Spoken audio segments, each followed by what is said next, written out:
Welcome, everyone. So good to see you. Let's start with some verses from Janja Rilpi Dorje's beautiful ornament of Mount Meru, this incredible translation by Donald Lopez, where we have an introduction that's arranged in verse, and I find it extremely beautiful. So I wanted to start today's class by setting a proper motivation and by kind of imbuing our minds with these incredible concepts that Janja Rilpi Dorje begins this with. So we'll begin just by reading this. In the deep canyon of existence, with its 100 million hardships, it is the nature of most of us to have a worried mind. What method liberates us from this? What is not the method? To ponder this again and again is the best deed we can do. The mere ritual of filling our belly, nursing conceit in our heart, straining with effort, how are we different from cattle? If this is so, I take joy in explaining this method for distinguishing what is and is not the path, through relying on knowing it as it is and without error, the path of perfect reasoning. In the past, when the lotus grove of 10 million supreme scholars blossomed in the belly of the daughter of the earth, fortunate ones, spreading like a swarm of bees, were sated by the nectar of good explanations in their presence. Now times have changed. The roar of angry laughter, of the demoness of degenerate deeds, strikes fear in the hearts of the thoughtful. Therefore, the waters of the 8 branches of excellent explanation are cascading toward contamination by the sewage of error through the faults of those with meager minds. As long as those with minds twisted by bias finds things they do not agree with, they lose their chance for faith in even a single statement of the Supreme Seer. Thus, because it is rare to properly distinguish what is real from what is counterfeit, even the excellent ones in a forest hermitage are content to live humbly. Therefore, I have no hope to benefit others here. I'm just trying to familiarize myself with the good explanations. If there are any endowed with discernment who wish to create in their hearts not just mere words, but faith drawn from the path of reasoning and our teacher and his teachings, listen to this method. This teacher of ours proclaims with the roar of a lion the news of dependent arising. He is known as the Lord of sages. To those seeking liberation, the protector reveals the straight path to peace explained through the path of perfect reasoning, making it something we directly perceive, where and how we are tormented by suffering, the cause by which we are tormented in that way, how there is a state of liberation from that, and the method by which we are liberated from it. Such powerful words from Janja Rilpi Dorje. And again, this beautiful translation, beautiful ornament of Mount Meru from Professor Donald Lopez. And yeah, I encourage everyone to take a look at that if you're interested in a deeper understanding of the tenet systems. If you've looked at the book called, for instance, Cutting Through Appearances, which has Gunter Jimmy Wombo's explanation of the tenet systems in it. If we want to go kind of the next size up and look at kind of a more detailed explanation of each of those different things that are presented, the non-Buddhist schools and then the Buddhist schools of the Vaibhashika, Sautrantika, Chittamatra, and Madhyamaka, if you want a deeper understanding of those, one great book is this book called the Beautiful Ornament of Mount Meru, Janja Rilpi Dorje's Tenet Systems text. And a lot of people, when they're studying, use this because it elucidates things in a beautiful way. And Janja Rilpi Dorje had just an incredible kind of poetic sense about him that is really beautiful to read, as well as you could see from the introduction there. And then you see other texts like Identifying Mama or Remembering Mother, depending on how you translate the title, which just is incredibly poetic and gives a stance of emptiness that really gets you to understand, how everything sits in the lap of emptiness of inherent existence as kind of at a base level. We see that the aspect of everything, all phenomena, persons and phenomena other than persons have this aspect of emptiness of inherent existence, emptiness of establishment by way of its own character, independent of a imputing consciousness or an imputing mind. And if everybody could just mute, that'd be great. What happens on the YouTube when you're not muted is your picture comes up on the screen suddenly, and the sound of anything goes then also into the YouTube. It's a strange thing that happens. So yeah, if I could just ask everybody to make sure that you're muted, I appreciate that so much. So yeah, I encourage you all to dive into the tenet systems like Shantideva and the Guide to the Master Shantideva and the Guide to the Bodhisattva's Way of Life says that if realizing emptiness is the only path to liberation, I'm loosely translating, saying this, then what else is there to do but to try to discern what the nature of reality is? And that's what the tenet systems is. It's a staircase of discernment, a staircase where at each level we see various things that we think about reality that are wrong. And they become more and more subtle as we get higher up the ladder, if you will, of tenets. And that subtlety is necessary to have, because it's only the final level of understanding that the Madhyamaka Prasangika view holds that will allow you to cut the root of cyclic existence. When we see emptiness directly, we, according to Prasangika, have to see the lack of inherent existence of all phenomena. And it's not something that we can just see the selflessness of a person in terms of autonomous substantial existence, or in terms of permanent unitary independent self. There has to be a very specific emptiness of inherent existence that all phenomena share this same aspect of. Everything that we cognize, whether it's ourselves, other persons, or phenomena other than persons, everything that we cognize has this aspect to it that is correct.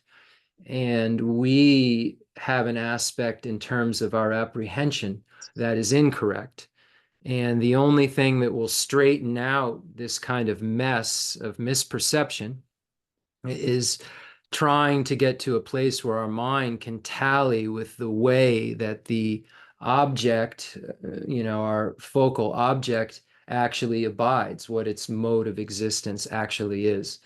And in a gentle way, the tenet systems bring us from the place where the rest of the world starts, if you will, in non-philosophical thinking. And then the Vaibhashika school, or the Great Exposition school, starts to ask questions about the way that everyone else that isn't inquisitive into philosophy wouldn't ask. And those questions for a prasangika, some things that they, answer in their questions are in union with what the highest view tenet-wise or established conclusion holds. But there are things that are just too coarse to be a complete path to liberation that aren't sufficient, that have to be expanded upon, that established conclusion isn't a conclusion for one who is ready for the next level of a conclusion. So that's what's so beautiful about the tenet systems, is it allows us to, from wherever we're at, start to stomp out the various levels of ignorance. And we would like to all jump to the highest level of tenets and try to, fathom what, the highest individuals were presenting. But unfortunately, we have a lot of ignorance within our minds that are much, much, much coarser, things that we've even learned that we adhere to, such as this kind of ideas that, we philosophically take on, or just kind of hold in terms of maybe cultural influences. We think that things that are impermanent are permanent. We have to get rid of that kind of ignorant view in our minds, and that's not the realization of emptiness. Momentary is not a sign that allows us to realize that things are merely designated by a mind. So we need to have the actual thing that serves as the antidote to cyclic existence. If everybody could mute, I'm sorry, I don't know how to mute all. And the microphone coming through unfortunately carries over onto the YouTube. So anyway, if you could do that, that'd be fantastic. Uh, so we have to have our mind start to tally more with reality. Like, we think that things that are suffering are actually happiness. We think that things that are really dirty are clean. And then we think that this self of person, there's a real selfhood here that's permanent, unitary, independent, substantially, autonomously, is substantially existent. We have all of these ideas about the way our reality works that are wrong and have to be sussed out. We have to figure out what they are, because if we want to get our minds calm enough and we want to get our wisdom clean enough to actually directly perceive the nature of reality, then we have to move a lot of the rocks out of the way of the path in order to get to those subtler and subtler understandings. So when we look at impermanence or the doctrine of impermanence, this isn't something that, in terms of cause and effect, and all effects arise from causes, uh, and that, people perish, these kind of coarse impermanence. 2024 will end, at the end of December, and then we'll have 2025. These are really coarse levels of impermanence. And then we have these kind of subtle momentary understandings of impermanence. But these subtle understandings of impermanence still aren't enough for us to understand that all of these things that are moving around in terms of their subtle impermanence, that are actually pulsing, we just can't see it. It's happening so quickly, this momentary change that's going on. That still got us glued to an object that we think inherently exists by way of its own character, established by way of its own character, that exists from its own side, objectively, right in the object, that we think, that is, yes, momentary. And we have a view that doesn't think that this is true. But even though we have a view that needs to be fixed around impermanence, that doesn't fix our real problem.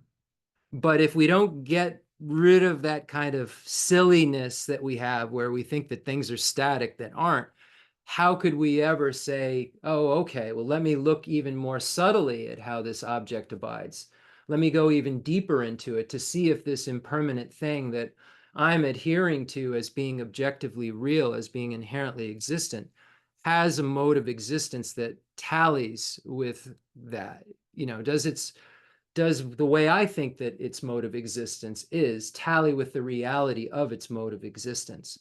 And this is where we start to look at persons, and in the tenet systems and the lower tenet systems, the self of persons is the main focus. Impermanent phenomena becomes something that we start to talk about as an imputed thing. But the self of persons is really the focus in the lower schools, and it's not presented. The self of persons that's presented isn't enough wouldn't be, if you realized it directly through a yogic direct perception, the self of persons that's presented in the Vaibhashika and Sautrantika school then you wouldn't have seen emptiness. You would not have seen the selflessness of person in terms of seeing the emptiness of person, because you'd have to see the emptiness of intrinsic existence of person. And in order to do that, we have to see the emptiness of intrinsic existence of phenomena. So there's an understanding that we have to come about, because I have to realize that, this hand of mine is empty of inherent existence, and this mine and this I are empty of inherent existence. And if I don't figure those things out, those emptinesses of those things, person and phenomena, then I will have no shot at, you know, figuring out the rest of it. So it's important, to make a long story short and not to go into too much detail. The tenet systems allow us to see at more and more subtle levels in a way that's almost like spoon feeding us, to make sure that we're getting this right, to make sure that our mind is evolving correctly in stages. So we aren't expected to take our minds to a place where we're not ready to go. We're not expected to just, never have seen a moving vehicle and ride a motorcycle. We're given, training wheels, and then, maybe a tricycle, and then training wheels on a bicycle, and then the training wheels can come off and you can ride a bicycle, and then you know how to maneuver this sort of thing. And then maybe you'll get like a dirt bike or something, maybe a moped, and then you'll eventually be able to be proficient enough to ride a motorcycle. Very coarse way to put it. But if you were to have never driven a moving thing and then hopped on a motorcycle and they just said, this is gas, this is brake, it would be very, very dangerous, and you certainly would get hurt. Likewise, if you don't study this in a systematic way and you jump right to the highest U of emptiness and you start to see, oh, no eye, no ear, no nose, no tongue, and don't have a frame of reference for this, and you jump right to this just means that everything's is imaginary, or you jump to, oh, merely imputed just means that it's just some sort of dream. There's nothing that exists. This self doesn't exist at all anywhere.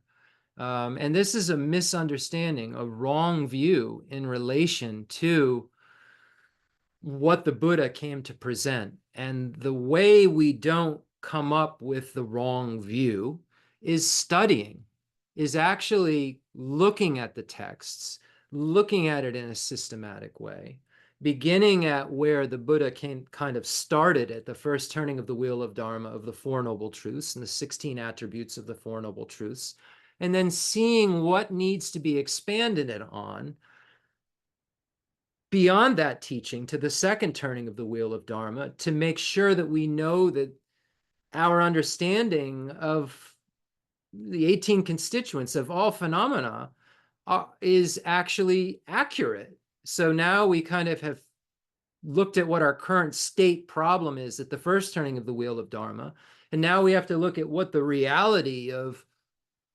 all of phenomena is at the second turning of the wheel of Dharma. What is the actual reality? And then the third turning of the wheel of Dharma lets us know what subjectively we have this Buddha nature, and we can understand how to apply the emptiness at the second turning of the wheel of Dharma, the definitive teaching, to the third turning of the wheel of Dharma, and see that this Buddha nature is possible because our mind is empty of inherent existence, that this is the Buddha nature when we look at the natural Buddha nature.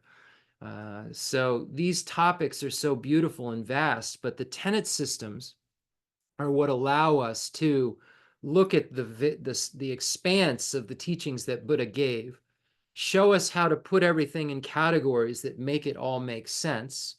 Don't let us get hurt or run into the tree with the motorcycle because we've never ridden a moving vehicle. We learn how to ride a tricycle first, or a big wheel, if you will, if you're from my generation. So it's really like the Lam Rim is a very systematic way, of course, to learn how to evolve spiritually. And this is not something that's exclusive of it. This is something that, if in conjunction with your Lam Rim studies, you can study the tenets and you can study mind and its functions in low rig, your understanding of the Lam Rim will be that much more enhanced.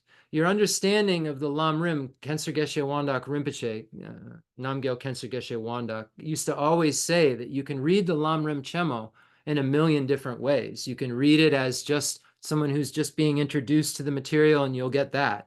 Or you can be a Larampa Geshe, someone who studied 25 years and debated, and you're going to read the Lam Rim Chemo.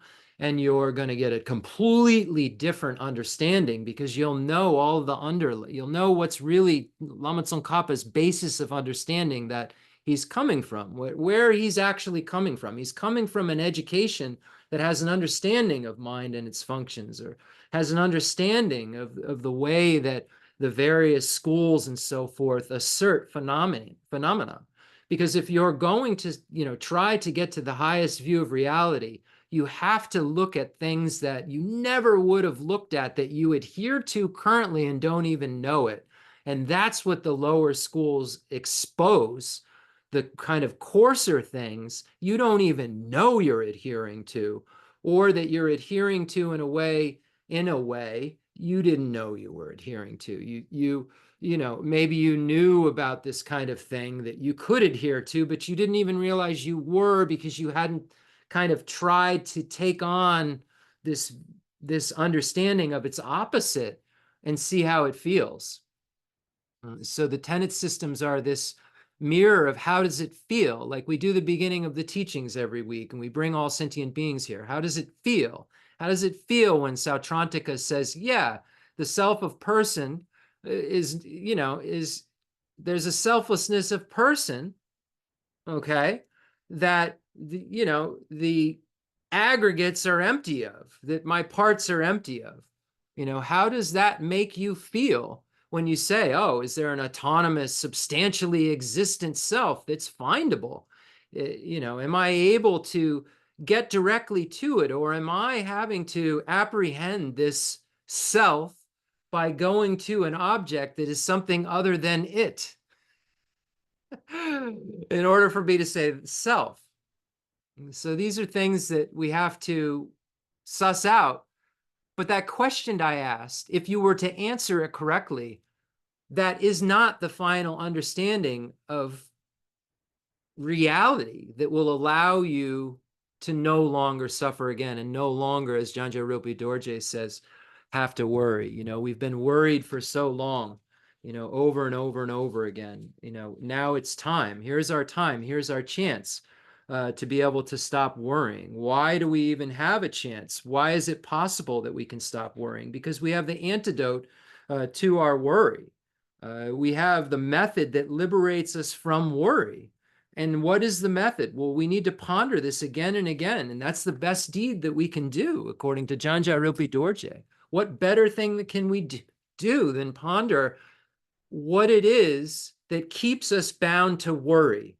What it is that keeps us in the suffering of change, and pervasive compounded suffering. No matter where we are in cyclic existence, we have pervasive compounded suffering. What is it that keeps us there? Why do I have to be worried right now that I may go to a lower realm, or that I'm going to have to be in cyclic existence and have to keep worrying? And even if I reach the peak of cyclic existence in the formless realm, there's a worry that I don't even know should be a worry, because I'm so just single pointed in meditation, and I don't even know there's a big fall coming from the peak of existence to the lower realms. Ignorance is not bliss if it just puts you in jail. And that's what we've come to learn today how to do, is how to get out of jail. And unfortunately, we have an incredible formula that's been spoon-fed to us by the incredible masters. When we look at the lineage of the teachings, we have Buddha Shakyamuni, and then we have the Nalanda tradition that trickles down, and then the Tibetan tradition, and then it lands in our laps. Many of us from Namgyal Khyentse Geshe Wandak Rinpoche, His Holiness the Dalai Lama, and all of these other holy teachers, Geshe Dorje Damdu currently, many of you are studying with, these teachers that you all know about. And of course, my teacher, Omzila Geshe Aga, and Geshe Lobsang Gompo Rinpoche, and Demolocha Rinpoche, and Khyentse Lobsang Gyatso Rinpoche, all of these holy teachers. It trickles down from Lord Buddha in an unbroken lineage to folks like myself and yourself. And we're so fortunate that we have these teachings that are so clear and that show us exactly what we need to do. And we can follow this Lam Rim tradition. And as I said, we can understand more and deeper levels of each of the topics as our studies become more and more broad. And we start to really taste what these pandits were tasting in terms of the discoveries of their philosophy. And this is something that we should actively be having small discoveries of. And I'm not saying seeing emptiness directly. When I say a small discovery, those aha moments that you say, wait a second, I never really thought of it that way. Let me look deeper into it. Wow, wait a second, I never really thought about it that way. Let me look deeper into it. And in Arya Deva's 400 verses, it says that those with little merit will have even a little doubt about this doctrine of suchness. But even those who have a doubt, though, so most people won't even get to like, oh, maybe I should look into this a little more. Maybe, I don't know, maybe things don't tally. Maybe the way I think of things isn't right. Arya Davis 400 verses says that most people never even have this thought cross their minds, like not even a flash of lightning of a thought that says, I don't think anything really is the way I think. Maybe it's not the way I think it is. That thought in a human lifespan doesn't usually happen. So how fortunate are we? Think about the billion sentient beings. How many of them have said, am I existing the way that I seem to in terms of my perception? Or is there some other mode of existence that I may be abiding in? Let me go check and see if I exist within my parts or outside of my parts intrinsically. No. So anyone who's had a doubt even about that, Arya Davis said, creates like an earthquake, or I've heard of different translations, shakes samsara, tears samsara to pieces. Shakes makes more sense because it shakes our reality in such a way that you could make it all go away. You could make samsara no longer your experience. Your experience can be perfect love, compassion, caring for others, skillful means, wisdom, power, all of those things that a Buddha has. That could be your experience if you choose to create the causes that create it. And because we've had these holy teachers, as I said, passed down from Lord Buddha, holy teachers giving us teachings passed down from Lord Buddha, we have this incredible opportunity right now, and we don't know when we're going to die. Death will come for sure. We can't argue with that. And when it's going to happen, we know way too many people who've suddenly died.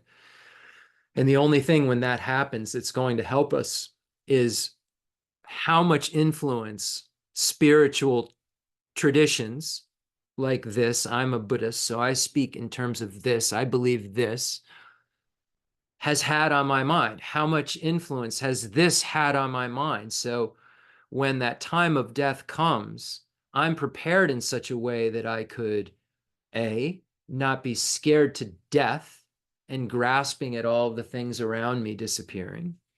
And B, maybe, if I do enough work, use that moment as a moment that's more of a chance than I've ever had in this life. But I have to know what that means and how to prepare for it. I'm not at that place right now. I'm at a place where I'm becoming more confident that I could be lying here about to die and would be able to practice to some degree enough that it would relieve some of my fears.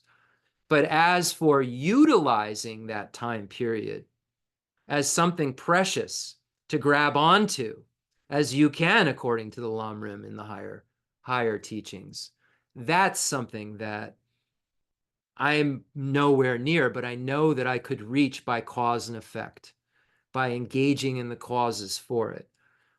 But the causes aren't, when you look at cause and effect, just jump from A, to Z.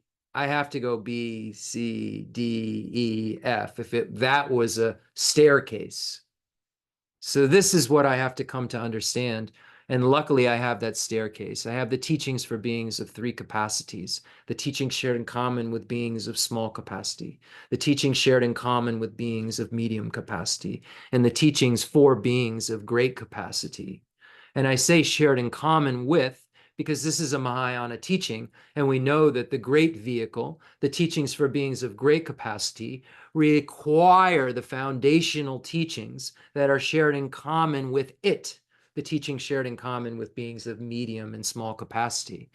Just like a practitioner, if you were to just practice the Hinayana teachings and the teachings for beings of medium capacity, those practitioners who just want to achieve the hearer's solitary realizer liberation of an abiding nirvana require the teachings for beings of small capacity. So for that medium scope practitioner, the teachings for beings of small capacity are called teachings shared in common with beings of small capacity.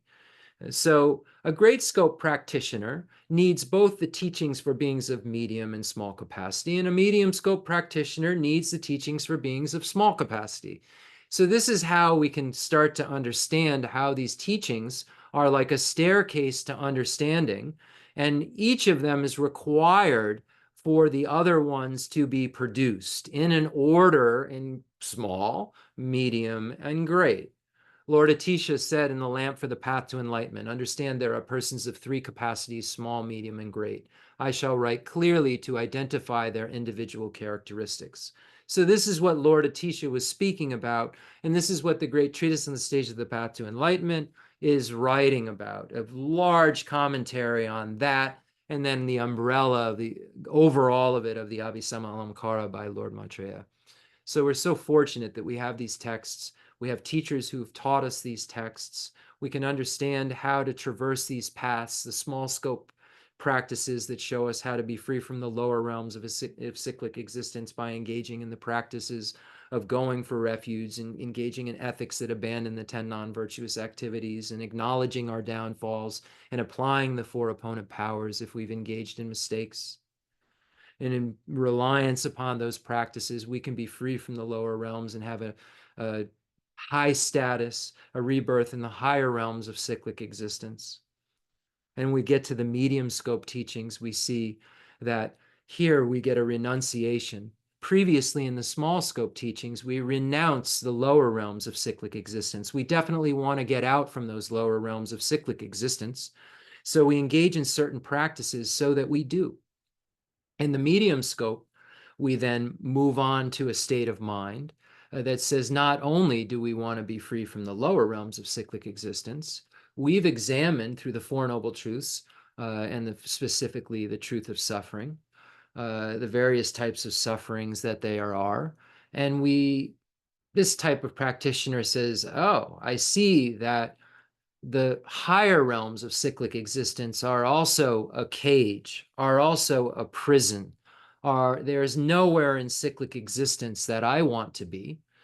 So this practitioner, after investigating various 8 sufferings, 6 sufferings, and 3 types of suffering, and pervasive compounded suffering specifically, that makes it a sure that you will be reborn again in cyclic existence, this kind of being forced into, not makes it sure, it's just this being forced into cyclic existence again and again and again by contaminated karmas, afflictions, their corresponding active seeds driven by self-grasping ignorance. So, we've investigated this thoroughly when we get to this next level and say, this is a prison, and I want to definitely emerge from it. And this is called renunciation. We want to definitely be free from cyclic existence in totality, not just the lower realms of hell, hungry, ghost, and animal, but also the humans, demigods, and gods.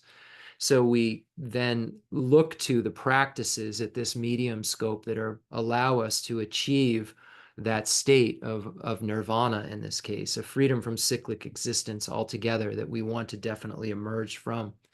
And in this case, we practice everything that was shared in common, meaning we practice the things for beings of small capacity, and then we add on to it, obviously, the disgust with the higher realms too, but then add on the practices of the 3 highest higher trainings, the highest higher training, ethics, concentration, and wisdom.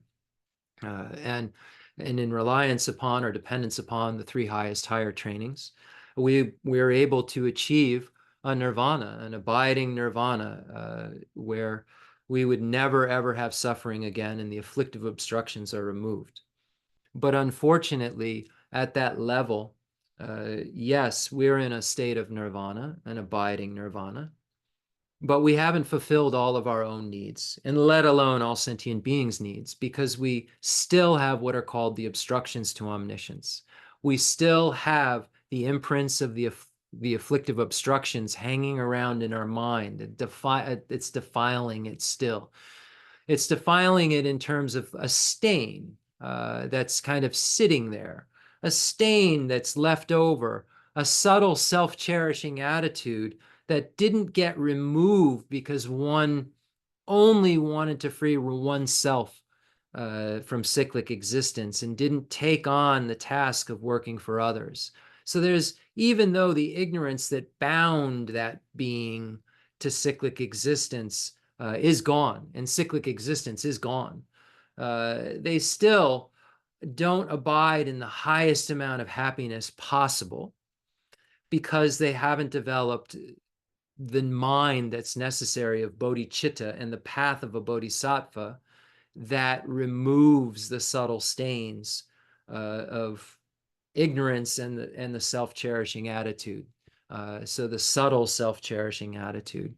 So it's necessary then to have practiced the teaching shared in common with beings of small and medium capacity. Once you get to this spot where you've figured out cyclic existence is a mess, but you recognize that all the people that you love, and that becomes a big group of people we'll talk about later, also have to endure the same cyclic existence that you've decided day and night that you want to get out of. And that becomes something that you can't bear the thought of, because you really want to be able to help them. And in the medium scope, you've already know what a Buddha is. You know what a Buddha has perfect love, perfect compassion, perfect skillful means, power, perfect wisdom, is omniscient, knows exactly what everyone needs. You've learned this about the qualities of the Buddha because you're going for refuge to this being. You've learned why you go for refuge to this being.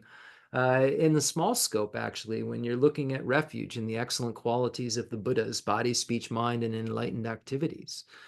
So you know there's this kind of being out there that could actually help your loved ones. You're just not that being. And if you engage in those practices alone that could get you to that place, you wouldn't be that being. So the person who then has worked their way up to this understanding is now saying, wait a second, if I stop here, I'm not going to be that kind of being that has fulfilled their own needs and everyone else's needs. There's going to be something missing from my accomplishment. And I set out on this quest because I was looking for the best for me. Renunciation. I definitely want to emerge from these sufferings. And now I'm coming to find out that I'm not even, haven't achieved that if I stick with the medium scope, because what's best for me would be to be a Buddha, because I'd have fulfilled all of my needs. I'd have taken my mind to the highest level it could be taken. And that requires cherishing others. That requires having every single sentient being as an object of observation of my love and compassion, as an object of observation of my desire to become a Buddha. And then eventually, once you're a Buddha, you don't have a desire to become a Buddha. That love and compassion just keeps spitting out help. Because the Bodhisattva path has made this mind like a helping machine. The Buddha's mind is abiding in this bliss and is just a helping machine because of this path that he or she cultivated. And that requires then moving to the teachings for beings of great capacity. And the entrance into those teachings is bodhicitta, as we talked about in the last couple of weeks. So we combine all of the teachings shared in common with beings of small and medium capacity with this mind that aspires to enlightenment, and then engage in the practice of the six perfections.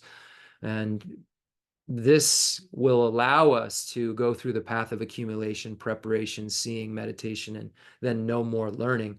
In the Mahayana, from the Mahayana perspective, the 5 Mahayana paths, and what those paths lead to is omniscience, where there's no longer afflictive obstructions and obstructions to omniscience. So you can see how as I talked about in the tenet systems, there's kind of graduated understandings that become more and more subtle. And the teachings for beings of three capacities, we see that the kind of aspirations and goals become bigger and bigger and bigger, and the minds you're going to need become bigger and bigger and bigger, up to the point of, the highest yoga tantra, the kind of generation completion stage practices, which are so subtle and beyond my grasping, you're going to need to be able to understand. So with that being said, I know that was quite a long introduction, but I think it's important for us to kind of think about this and think about what we actually have, what we can study, how we can change our minds, how we can become happier, what these tools really are for, what the Buddha came to teach us. Uh, why would we study this? To sound smarter, to be able to stack up information, to this division of that, that division of that. No, the Buddha didn't come to give us, another subject in college. The Buddha came to give us a subject. It's fine if it's in college, but the point the Buddha was trying to make was, this is something that I'm teaching you to put into your mind and meditate on, to discover for yourself. Not to just say, they say this, they say that, he says that, she says this, they say this, who says that, I say this.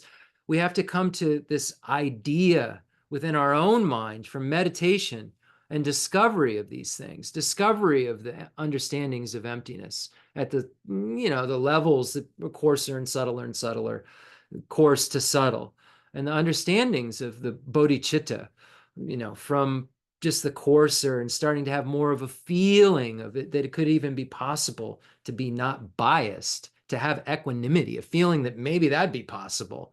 It's really a lot. And His Holiness the Dalai Lama always says, if you're my student, practice bodhicitta and the wisdom realizing emptiness. And you say, oh, there's just two things. Well, we're talking about all of the things that we're going to talk about in terms of bodhicitta and what leads up to it in terms of the Four Noble Truths and the understanding of the wanting to be free from the lower realms of cyclic existence and wanting to be, free from all of cyclic existence, and then wanting to become a Buddha for the sake of all sentient beings. You're going to need to have that staircase crawled to get into the door of bodhicitta, all of the keys and the shoes to walk over to the door and all of that. You're really going to need all of that. And emptiness, that staircase of emptiness, Geshe Dorje Damdu always talks about in the tenet systems, that you will need to go through to understand emptiness. So if you want to say, I'm a student of His Holiness the Dalai Lama, there's two jobs that we have. I have two jobs.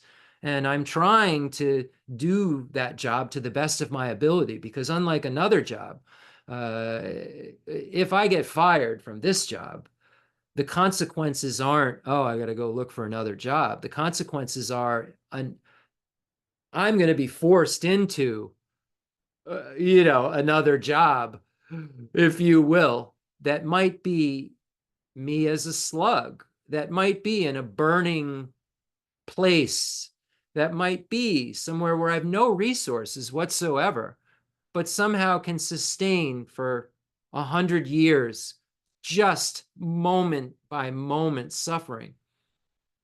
I won't even tell you, it's really multiplied a lot more as we go to the lower realms, but just think about it in terms of our lives. If we could have that kind of suffering moment by moment, then, and we wouldn't die. It's not, you don't can't just kill yourself or something. You just get 20 more of those situations just happening.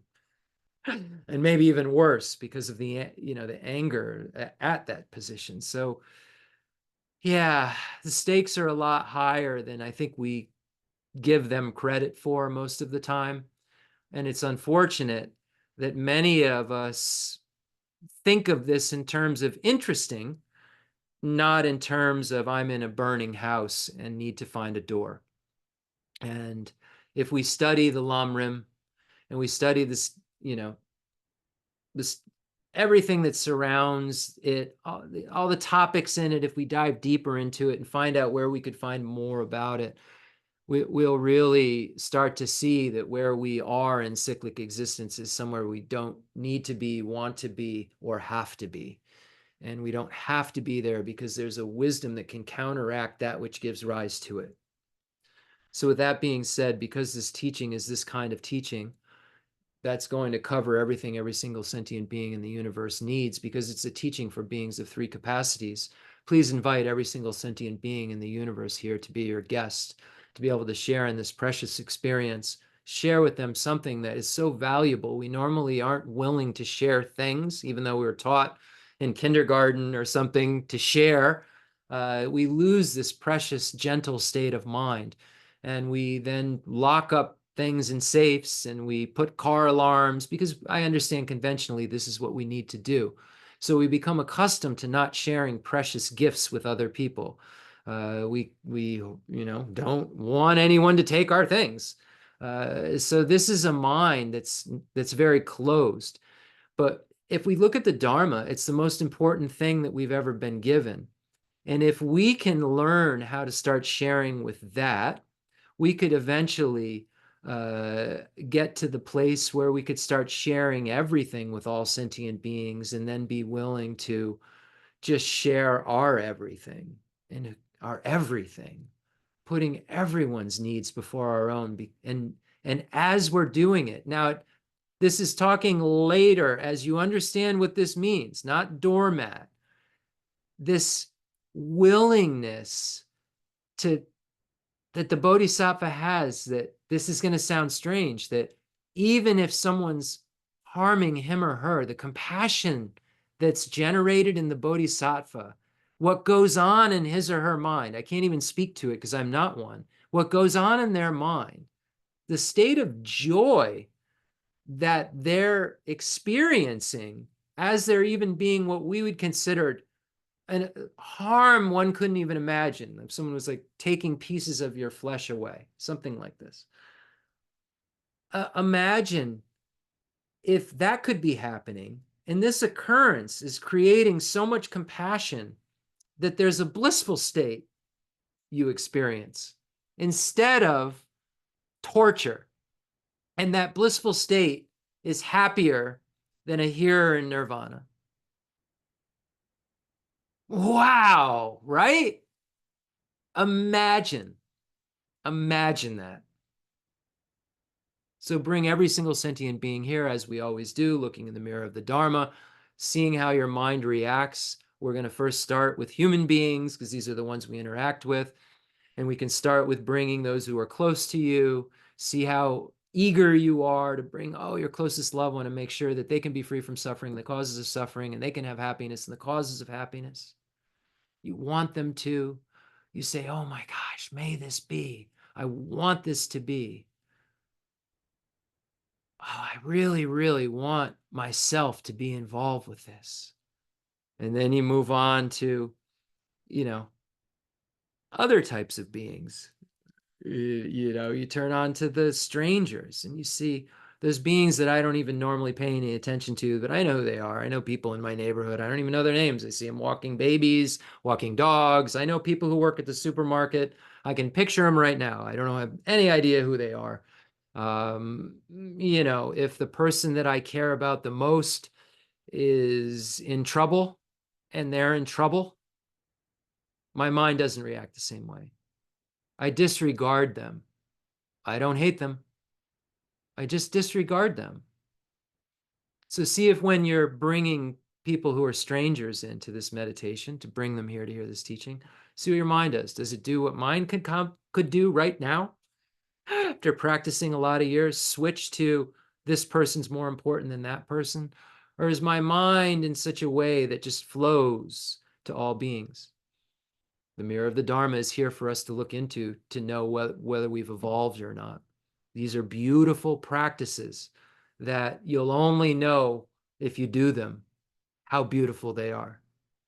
Now imagine those people you find difficult. Think of that person who you think is the most disgusting individual on the face of the earth. I just said, you see what your mind just did? See the bias?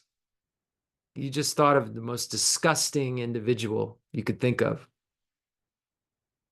A Buddha doesn't see a disgusting individual. A bodhisattva sees every individual as someone who's their mother. and has compassion for them being out of control and under the influence of the mad, drunken delusion of afflictions. So this is what we do. This is real practice. We actually see if our mind evolves. We see when I say, oh, think of the most disgusting person you can possibly think of. And you think like, oh, let me bring that jerk in here.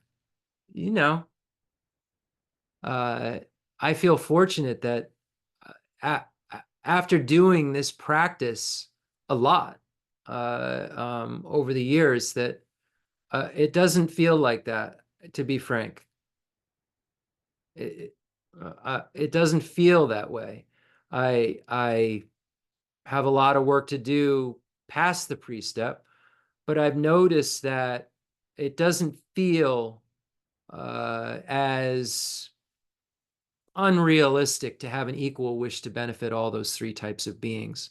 And I think it's always important to look at a state of mind that I could have and exaggerate it under a magnifying glass to always make sure whether or not I've developed this kind of equanimity and equal willingness to benefit what I would think of as friends, difficult people, and neutral or strangers. You know, am I equally ready to be open-minded enough to see each and every one of them as my own mother, or as someone who's cared for me more than anyone in this universe could even imagine?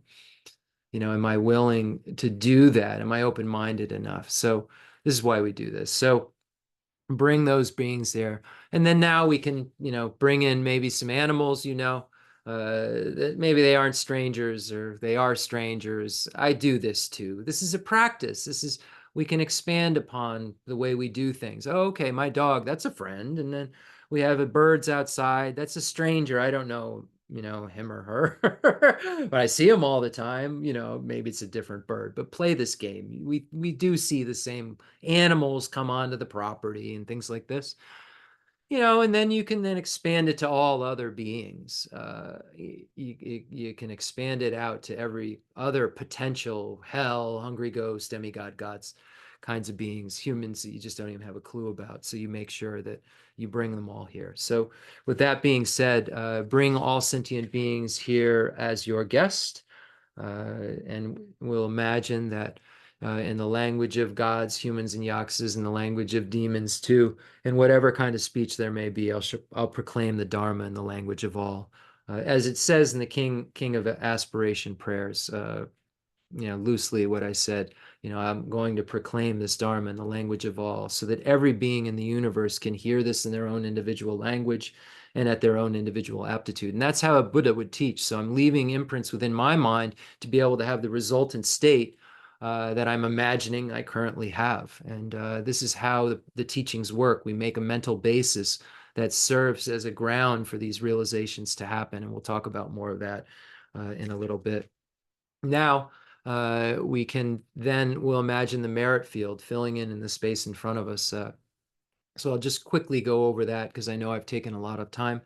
So we have all sentient beings here as our guest. And now let's imagine that ourselves and all sentient beings witness the incredibly beautiful merit field beginning to fill in the space in front of us, imagining all the holy enlightened beings in the space in front of us that you and all sentient beings are looking into the eyes of. They're looking into your eyes with immense loving kindness, just as in the Kamala Shila's text says that looking at, you know, beings as a mother looks at her only child. They're looking at beings with this immense loving kind eyes. You know, when you've had a teacher, for instance, like Khyentse Geshe Wandak Rinpoche, and he looked into my eyes, I could feel this immense love that I've never felt coming from another individual before in my life, just by looking into his eyes. So this is what we're imagining. We're thinking of it in terms of our own experiences to make it real. When we imagine Buddha Shakyamuni in the space in front of us, we're imagining Buddha Shakyamuni as a real Buddha,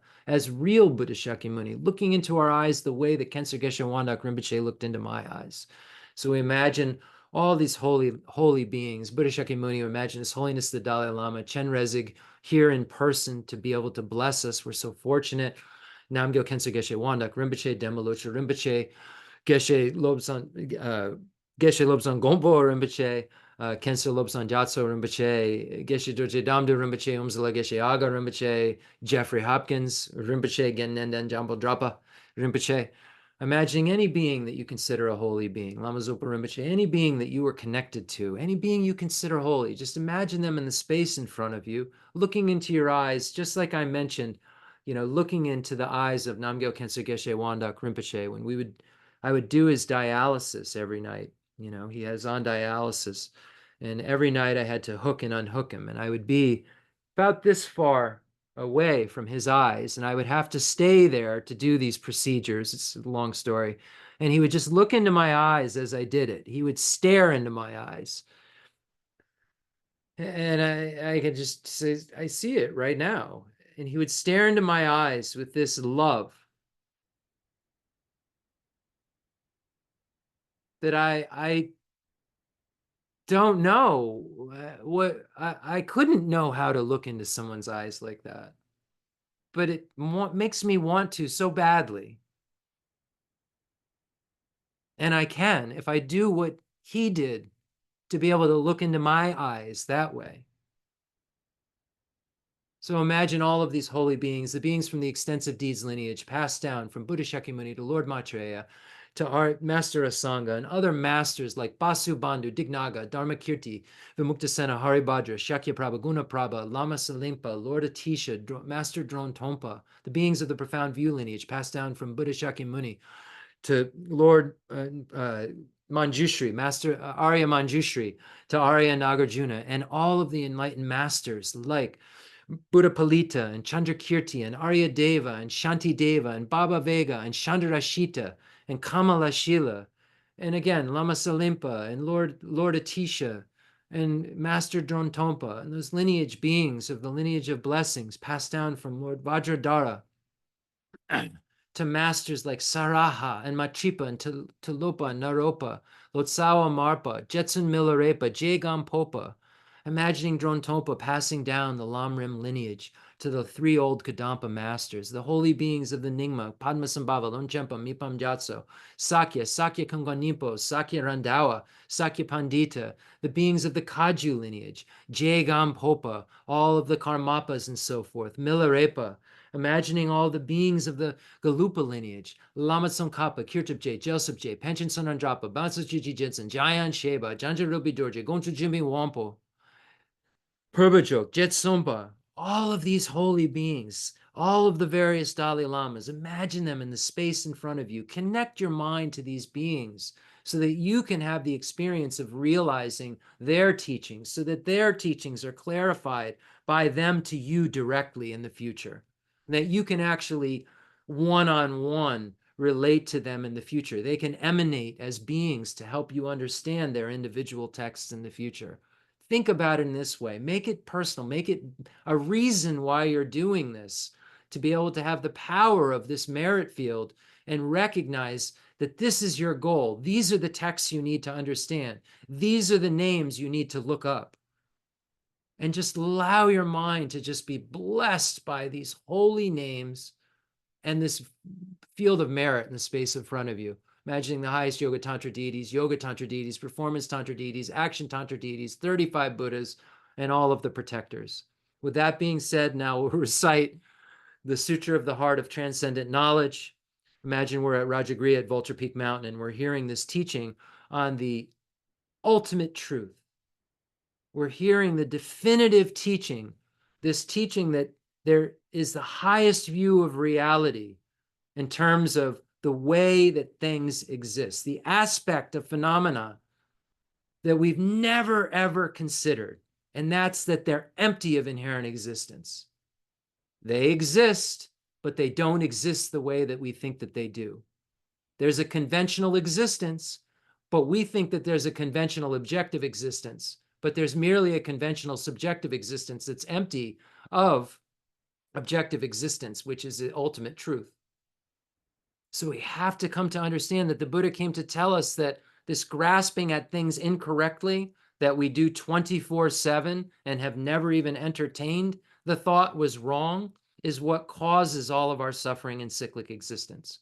What causes us not to be able to accomplish our highest kind of happiness possible and causes us not to be able to achieve a complete freedom from suffering. This way that we look at things that's wrong as having inherent existence is what binds us to cyclic existence.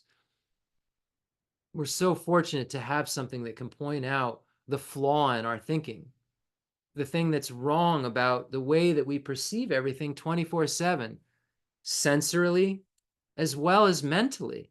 And this is why it's so hard to have a shot for us, because my eye consciousness is seeing things as inherently existent. There's an observation coming from the sensory direct perception that is flawed because of the way that my messed up consciousness or mind works. So all of it's just coming, I'm observing everything. It's appearing and I'm apprehending it in such an incorrect way. And that incorrect way of appearance, that incorrect way of apprehension, all of that keeps me from being the most reliable guide in the universe and the happiest one. So here we're going to learn about, in a very encoded way, which requires a teacher to explain this to you in a clear way, we're going to find out that even though at the first turning of the wheel of Dharma, the Buddha said that the Four Noble Truths exist truly, we're going to find out here something groundbreaking. We're going to find out something that no one in the whole universe had ever considered, and that's that there is nothing, not the Buddha, not your mind, there's nothing in the entire universe that inherently exists. There is nothing in the universe that isn't merely imputed in dependence upon a collection that serves as a basis of designation. Nothing in the universe. And that's what the Buddha came to tell us would be the conclusion once you come out of seeing emptiness directly, finding out that things don't have objective existence, finding out that things don't inherently exist, intrinsically exist right within the object, exist by way of their own character. Finding that out when you engage in ultimate analysis and come out of ultimate analysis, as Khyentse Geshe Wandak used to say, when you find out that the way that you've thought that they existed isn't true, but they still exist, you've got to make those two things, be okay. What is going on? Things exist, but I just have subjected them to ultimate analysis to see if they exist the way I think, and they don't. So what am I going to do now? I have to come up with a mode of existence that tallies with reality. And then we start to investigate and we see the levels of dependent origination. Dependent origination results depending on causes. Next level of dependent origination, wholes depending on parts. And then the third level of dependent origination, which explains what gives, is that things are merely imputed in dependence upon a collection that serves as its basis of designation. Easier said than realized. So the Heart Sutra is here to just point that all out, and it's our job to engage in ultimate analysis and have the right kind of teachings, understand the tenets, and take that staircase of emptiness that leads to the place where we could realize that things are merely imputed in dependence upon a collection that serves as its basis of designation, that there's nothing that's intrinsically exists separately from an imputing mind. And that's a big place to get to. There's nothing even a little bit from the side of the object, person, or phenomena other than person. Nothing from that side of any of that stuff that has a hint of the designated object within it. It's a basis of designation. There isn't this thing we think that is plopped somehow right in it, inherently existing. When we say flower, in the basis of designation, there's nothing intrinsically within it that we can say there it is. But we think there is. And then we think that some flowers stink and some flowers are awesome. and flowers are good and pieces of poops are bad, because they exist intrinsically. And not to say that a flower isn't pretty and poop doesn't stink, because conventionally they do. But our adherence to them as having an intrinsicality in relation to those concepts is not correct. So we have to figure out how we can conventionally say that there is good and bad, but understand in terms of good and bad, and be able to posit karma and its results, and be able to, figure out how the world functions and operates validly, whilst being able to see that that world that validly functions is empty of a valid functionality that we think it is. It's empty of functioning the way that we think it does. And we think that the way we think it functions is valid, whereas it's actually a mistaken, deceptive consciousness when we look at the aspect of inherent existence we think is going on at all times from the side of the object. So I hope that made sense. Sutra of the Heart of Transcendent Knowledge. Thus have I heard once the Blessed One was dwelling in Rajagriha at Vulture Peak Mountain, together with a great gathering of the Sangha monks and a great gathering of the Sangha bodhisattvas. At that time, the Blessed One entered the samadhi that expresses the Dharma called profound illumination, and at the same time, noble Avalokiteshvara, the Bodhisattva Mahasattva, while practicing the profound Prajnaparamita, saw in this way. He saw the five skandhas to be empty of nature. Then, through the power of the Buddha, Venerable Shariputra said to noble Avalokiteshvara, the Bodhisattva Mahasattva, how should a son or daughter of noble family train who wishes to practice the profound Prajnaparamita? Addressed in this way, noble Avalokiteshvara, the Bodhisattva Mahasattva, said to Venerable Shariputra, O Shariputra, a son or daughter of noble family who wishes to practice the profound Prajnaparamita should see in this way. Seeing the five skandhas to be empty of nature, form is emptiness, emptiness also is form, emptiness is no other than form, form is no other than emptiness. In the same way, feeling, perception, formation, and consciousness are emptiness. Thus, Shariputra, all dharmas are emptiness. There are no characteristics, there is no birth and no cessation, there is no impurity, no purity. There is no decrease and no increase. Therefore, Shariputra, in emptiness, there is no form, no feeling, no perception, no formation, no consciousness. No eye, no ear, no nose, no tongue, no body, no mind, no appearance, no sound, no smell, no taste, no touch, no dharmas, no I dhatu up to no mind dhatu. No dhatu of dharmas, no mind consciousness dhatu. No ignorance, no end of ignorance up to no old age and death. No end of old age and death. No suffering, no origin of suffering, no cessation of suffering. No path, no wisdom, no attainment, and no non-attainment. Therefore, Shariputra, since the bodhisattvas have no attainment, they abide by means of Prajnaparamita. Since there is no obscuration of mind, there is no fear. They transcend falsity and attain complete nirvana. All the Buddhas of the three times by means of Prajnaparamita fully awaken to unsurpassable, true, complete enlightenment. Therefore, the great mantra of Prajnaparamita, the mantra of great insight, the unsurpassed mantra, the unequal mantra, the mantra that calms all suffering, should be known as truth, since there is no deception. The Prajnaparamita mantra is said in this way: Teata Om Gate Gate Paragate Parasankati Buddhi Soha.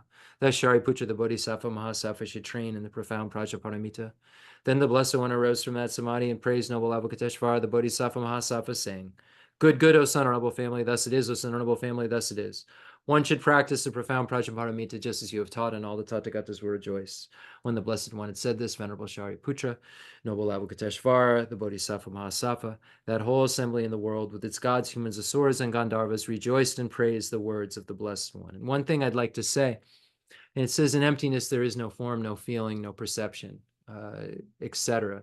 So when we say this, what does that mean exactly? Well, how do we find out that things are empty of inherent existence? That's just a non-affirming negative. That's a not. That's not an implication of anything other than that fact that there's a negation of something that goes on, and without implying anything else positive or negative. So this lack of an inherent existence is what is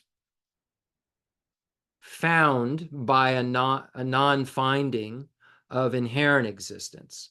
So when we say there's no eye, no ear, no nose, no tongue, what has occurred for a practitioner who says such a thing under ultimate analysis is that when we subject things to ultimate analysis, it means that we're looking for a truly existent thing, a thing that exists independently, in the case of prasangika, independently from mere imputation of the mind.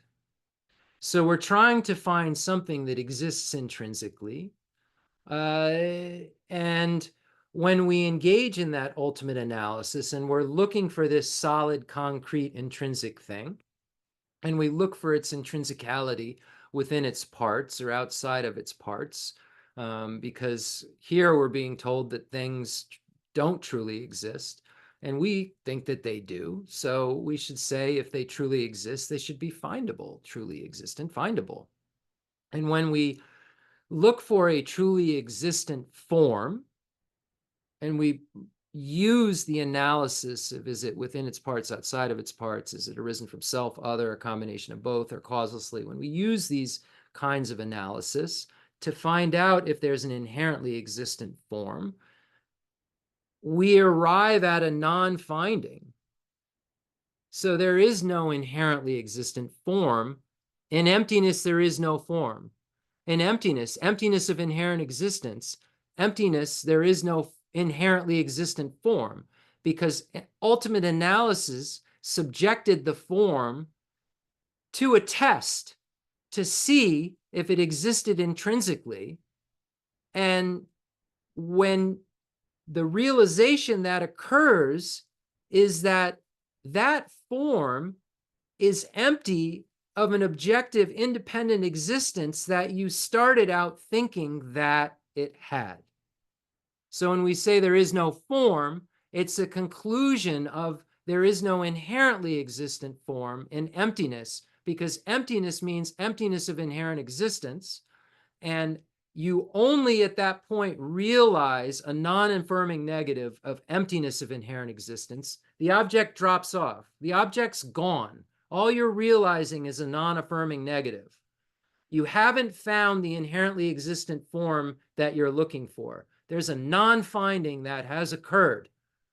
And that non-finding is that if that non-finding of inherent existence occurs, then that is empty of inherent existence. So you can't find an inherently existent form. So what you actually find is a non-finding, and that is emptiness of inherent existence. And that's the only thing you realize in emptiness. Nothing else is implied. You come out of that emptiness, come out of ultimate analysis, and you can begin to engage in conventional analysis again. So it's important to understand that there's not a negation of an existent thing. There's a negation of an existence, which is a mode of existence by way of its own character that's being negated.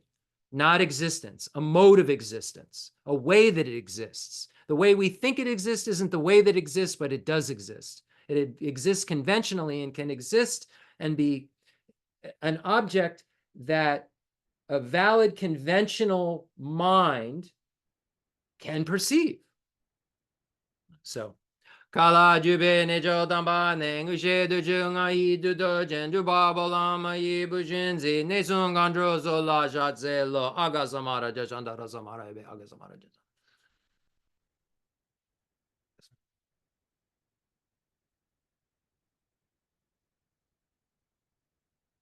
Aga samara de chandara samara be te ata on gate gate paragate parasangate bodhiso papa gonjo sonji kai ne doji she lobo doji mebo doji shewa doji jagi baji medu beje danji she den korie so agere ndo jaji je she wa dan me don ne me nan ro dan don ba jun jin bon zon zon joji da shi de jan den da de le jo. And I had no idea I would have gone on for such a long introduction, but out of ritual, we'll do the manala offering. I'll read for 5 minutes, and then we'll do dedications and stuff. There's no rules here. I'm just want to try to share with you ways that I learned from Kensei Geshe Wandak Rinpoche and my other great teachers to practice. I don't really, the format. I just want to make sure that I share these things with you. The fundamental ground is scented with incense and strewn with flowers, adorned with Mount Meru, the four continents, the sun and the moon. I imagine this is a Buddha land and offer it. May all sentient beings enjoy this pure realm. Holy Lamas high, wrap the sky of your Dharma bodies in massive clouds of knowledge and love, and let them pour upon the earth of your disciples as we are ready, a shower of rain, the teachings deep and wide. I send forth this jeweled mandala to you, precious Guru.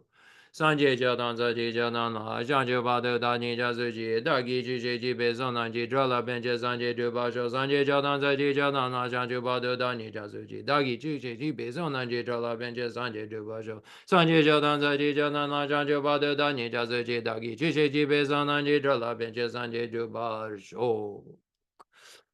Okay, so thank you so much, everyone. I just want to read a few pages out of Lama Tsongkhapa's great treatise on the stage of the path to enlightenment. So we've been talking about the Lam Rim. I gave a summary of the, state teachings for beings of three capacities at the beginning of this class.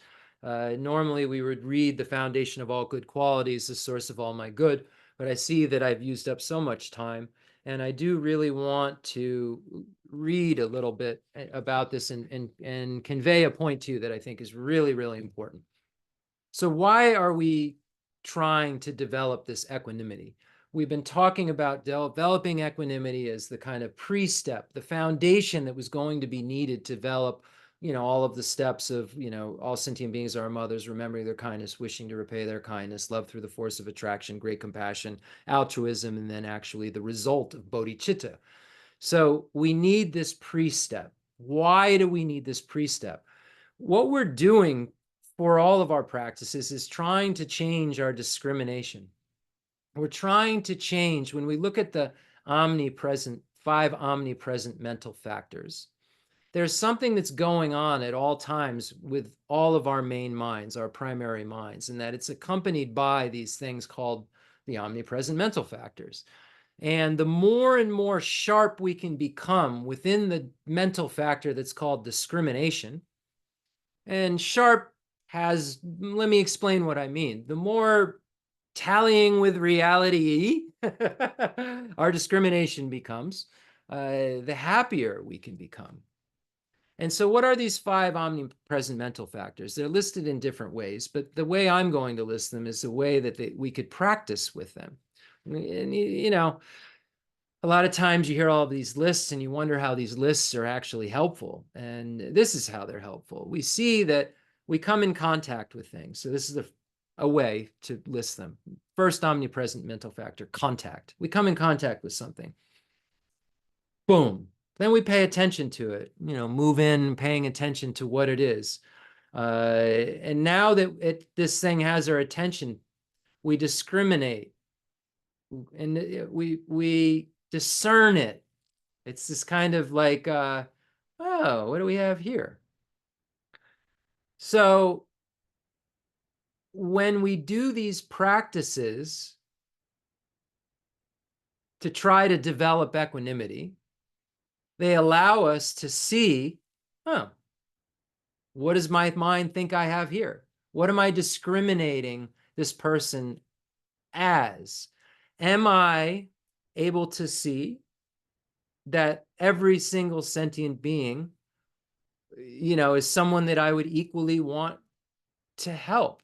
That I recognize when I look at every single sentient being, that once we get to this next step, I could actually say, oh, mama, no matter how remember I said before, think of the most disgusting person you can think of. If I worked on this enough, I would see that person that you're now thinking, or I may think about, or could think about in my mind. And I would say, mama, if I had really worked on this enough, that's the kind of discrimination that would happen. Someone's standing in front of me. If I have meditated enough, and now we're applying it to real life, we're off the cushion. If I have meditated enough and I have prepared my mind for real life, not imagining life, I've prepared my mind enough for an interaction. Pabunka Rinpoche says that someone could be, apparently hostile towards me, and I'd say, mama, with a loving kind of feeling that would come about. Wow. So that's a different discrimination than one that sees friends, enemies, and neutrals. So you see, right now, most of us have these categories that we say, friends, neutrals, enemies, get away. And that discrimination isn't really correct when we look at all sentient beings are our mother, when we look at every single sentient being as we get through this practices in the meditation. If we want to become bodhisattvas, we'll have to fall, have a love for all of them, fall in love with all of them, not the kind of corrupt love, falling in love with all sentient beings. Of course, we'd have to be open-minded enough to say any of them I could.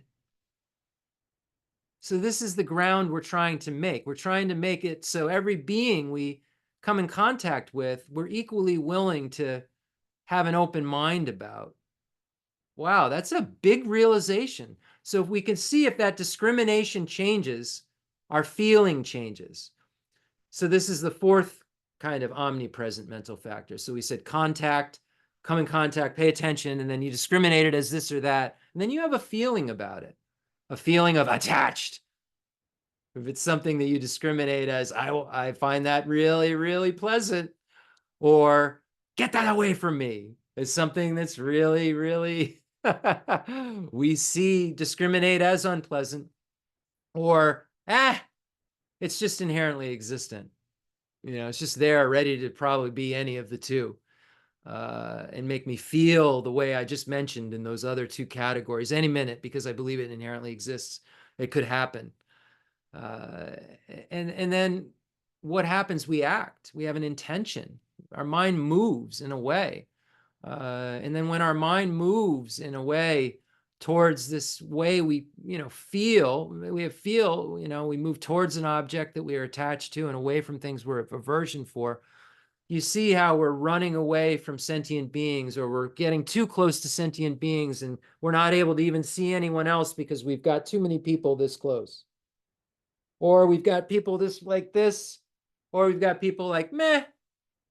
So you can see how this ground has to be created in order for us to actually be able to practice what the next steps are. And next week, I'm going to, through Lama Tsongkhapa's great instruction, kind of sell you on the idea that you really need to develop love and compassion. Because in the previous chapter, we learned that in the 7-point cause and effect, those practices are either causes for compassion or results of compassion. In this case, great compassion, because we're talking about the kind of compassion that springs you into altruism.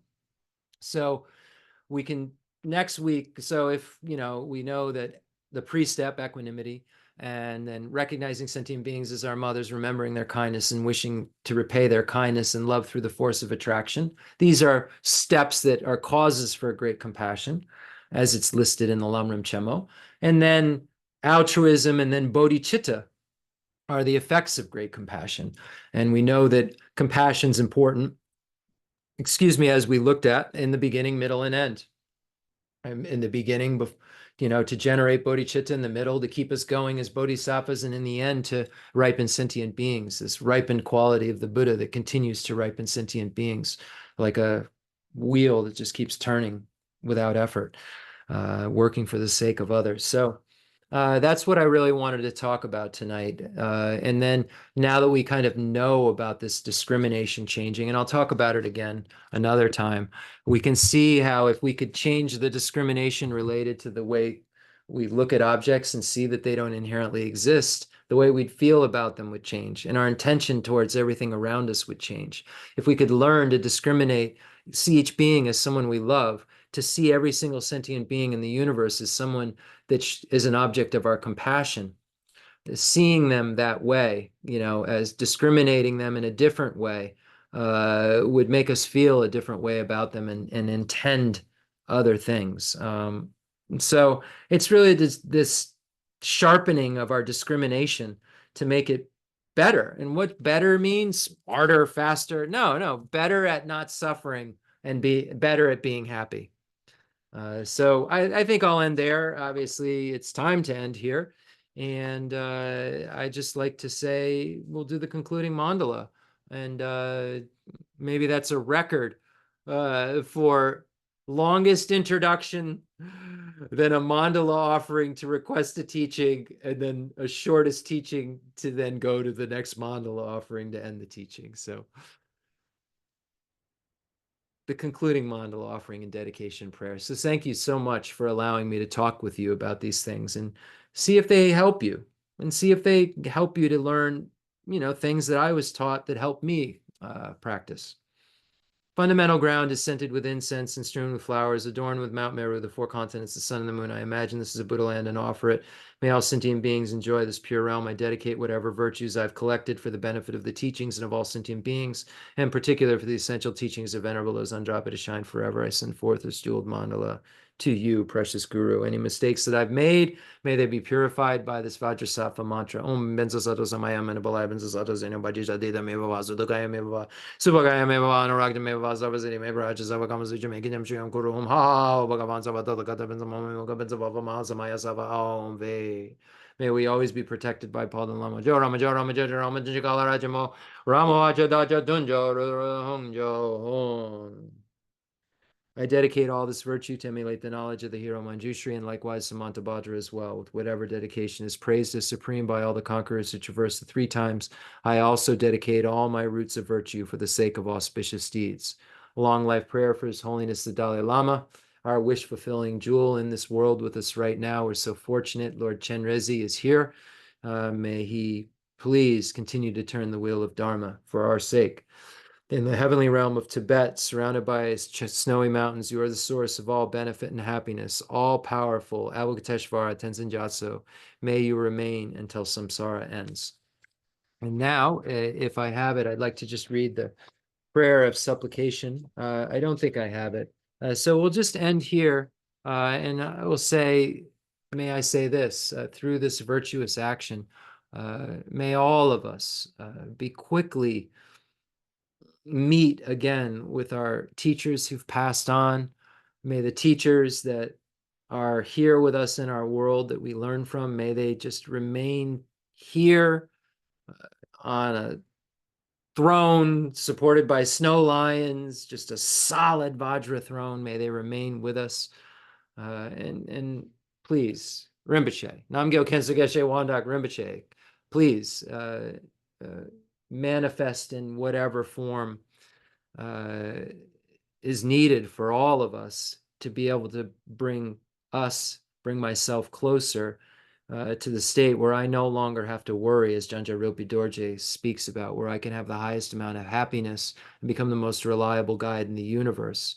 And the only way I can do that is by practicing day after week, after month, after year, after decade, and not sporadically, day after day, hour after hour, and eventually to the point where moment by moment, we're only putting virtuous seeds into our continuum that will be able to ripen into exactly what we all want. Thank you so much. I appreciate all of you.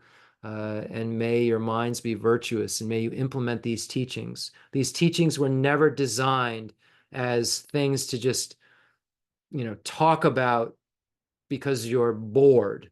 These teachings were designed to cut the root of cyclic existence, to cut your inability to zero, and to make all of us the most reliable guides in the universe with perfect love and compassion, perfect power and skillful means, perfect wisdom, the wisdom that knows reality and diversity simultaneously, and this perfect caring for others that, wow, if we could have that, if we could experience that kind of happiness day and night, what would that be like? And we know we can, because all results are dependent upon causes. Thank you. Thank See you you so next much. time. Thank you, Jeff. Appreciate it.